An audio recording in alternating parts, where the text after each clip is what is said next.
So our communities, relationships and dignity. So we need to get that right. This is what social services is all about.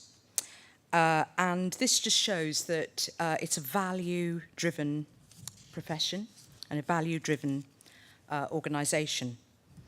And our care is wrapped around the centre of the person themselves. And I just think those words of communities, relationship and dignity are so very important. So there's quite a lot of research about the impact of loneliness. And I just want us to think a little bit about what loneliness really means. There's a lot of stigma around being lonely. Most of us are probably on Facebook and can see all these people having wonderful times, going on holidays and enjoying themselves. And it's very difficult to be able to put our hands up and say, once I was lonely, or I am lonely. Being lonely is not the same as being alone. We're a social species. We evolved as a very vulnerable primate in savannas in Africa, and we need each other for protection. In fact, being lonely, a lot of research shows, triggers the signals that we have internally for danger, which then releases quite a lot of cortisol and toxic hormones, which then leads to a whole set of poor health outcomes, ranging from cognitive decline, depression, high blood pressure, increases in stroke and coronary heart disease. There's been talk of a loneliness epidemic. And loneliness often strikes us when there are times in our lives where we make transitions. When we had a very moving account of a woman who had a child, and we often think of those times as being very happy, but they can actually be a time of great transition and a sense of loss and loneliness of the life that you had once. And of course, we know that in the next 20 years, the population of people who are 80 and 90 will double. So we've got an ageing population. And that's often a time where everything changes. Our physical health can change. Our friends and partners die, leave us, and our children are dispersed, and we find ourselves in a completely different state. But it doesn't have to be like that. Aging doesn't have to be a lonely experience. What is the antidote for loneliness? Well, community. A long-term study from Harvard found that that's where the antidote lies, in each other. Embracing community helps us live longer and happier lives. And I'll talk a little bit about that at the end of the conference as well. Loneliness kills. It's as powerful as smoking or alcoholism. And in fact, being lonely can lead us to smoke and drink. So, what are we doing about this in Kent?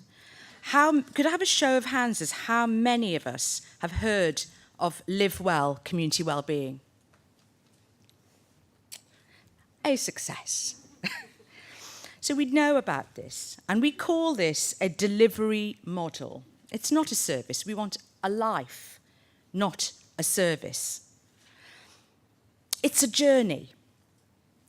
And again, we've heard a lot about things like single point of access. Well, we didn't want to use the term. We wanted to use the term no wrong door, because we want to connect people very powerfully to their communities. So there are a couple of delivery partners, and in Kent at the moment we have Shore Trust and Porchlight. And we want people to be as close as possible to their communities and to the voluntary sector. So, how would you access it? No wrong door, you would ring a number and you would get through to what we're terming a care navigator, somebody to help you, connect you to services that some of which are council services, some of which are health services, some of which are actually delivered in the community, some are in fact completely free.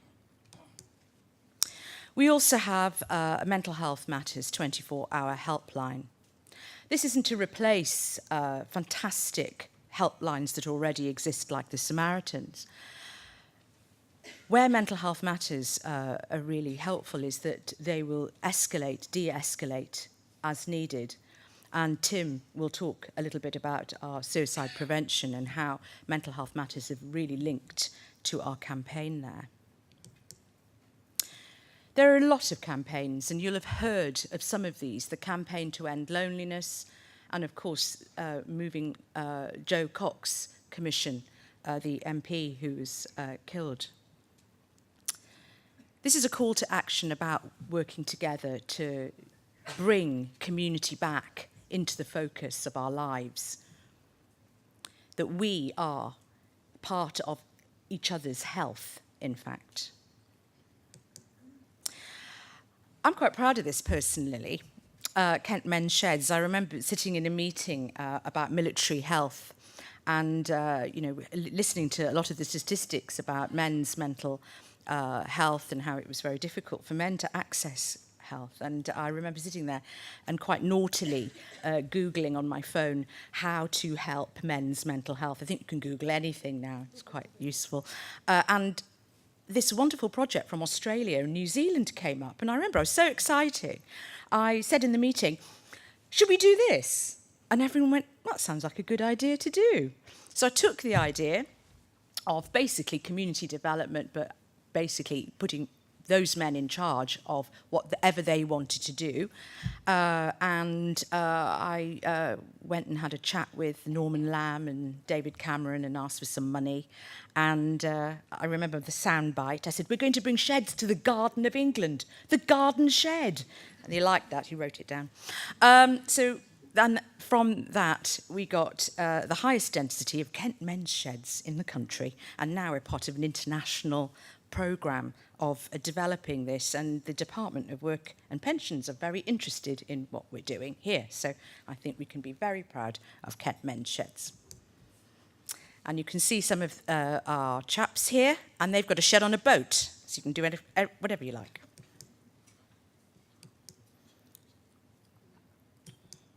So, get involved, be part of it, think about the person, work together, and stay connected in your communities and be part of each other's journey into good health.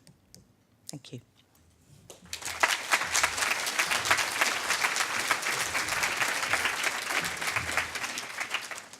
Thank you, Jess.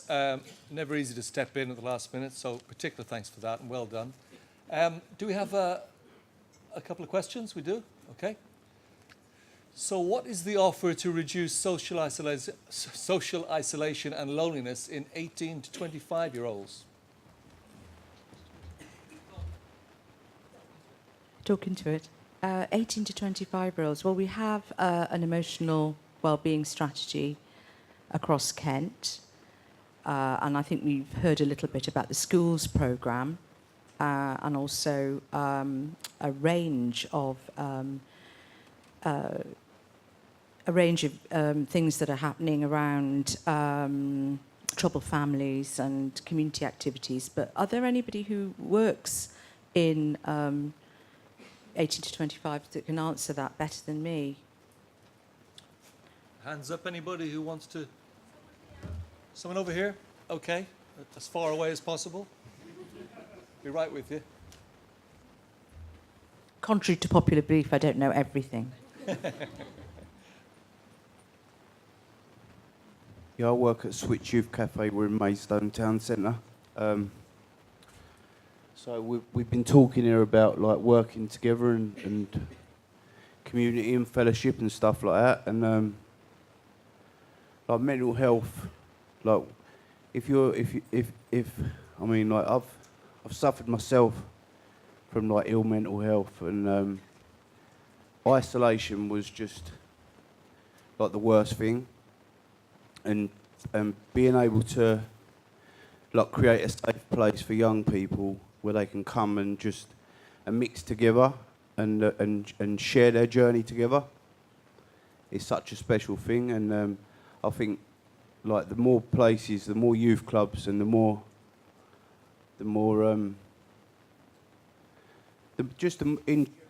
places where people can meet up and share. It's like it's amazing to watch and be part of. Do you know what I mean? So I think more youth clubs and stuff like that. So you think it's at least partly about young people getting together and sharing their experiences as much as it is about services? Yeah. Okay, thank Yeah, you. very much so. Yes, certainly. Just a moment, Mike will be with you. I can't see anyone. Hi, my name's Katrina Toms and I work for Shaw Trust, who is one of the providers for the Live Well Kent service, which you saw the slides on.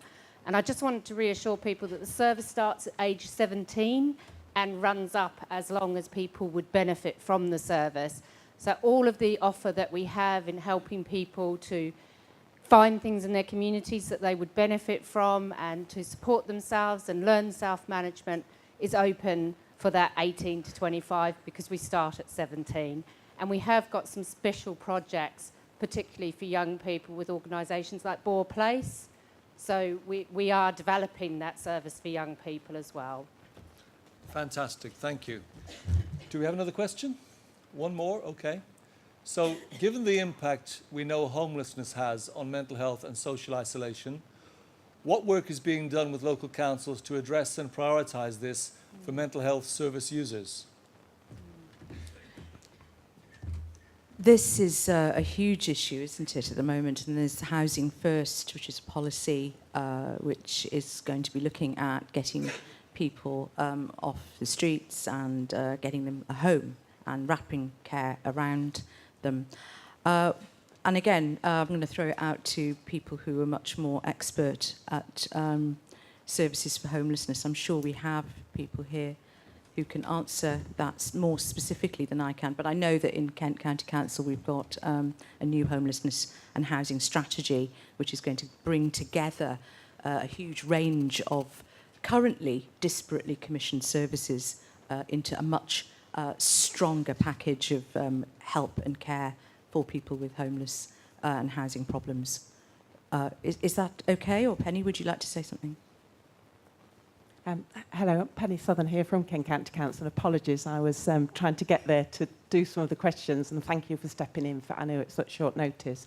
We're currently, and it's just finished, but we're currently out for consultation on our rearranging and recommissioning and going out to procurement for our new services. We're bringing together a number of grants that we currently fund through homelessness, and once that's been approved, it will go out for procurement that is linked very much with all the local district and borough councils, because it's everybody's business and we all need to join together. And I think there's been some really good progress with the local and district councils, and a relook at this strategy and a relook at our proposals that have been out for consultation means that we will have a much more seamless and joined up service to deliver some of those outcomes.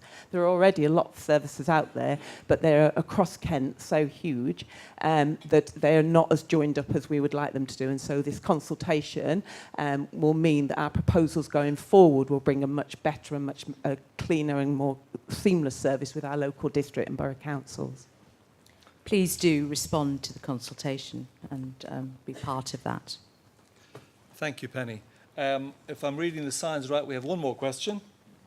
We have three more questions. Marvellous. What are the plans to commission non-clinical wellbeing interventions which strengthen communities? Local charities are struggling to keep up financially. Jess, I'm conscious that you're getting all sorts of things here, a full range of questions. So please, people who want to support Jess by adding some information, just stick your hands up and the mic. Oh, Penny's going to take that question.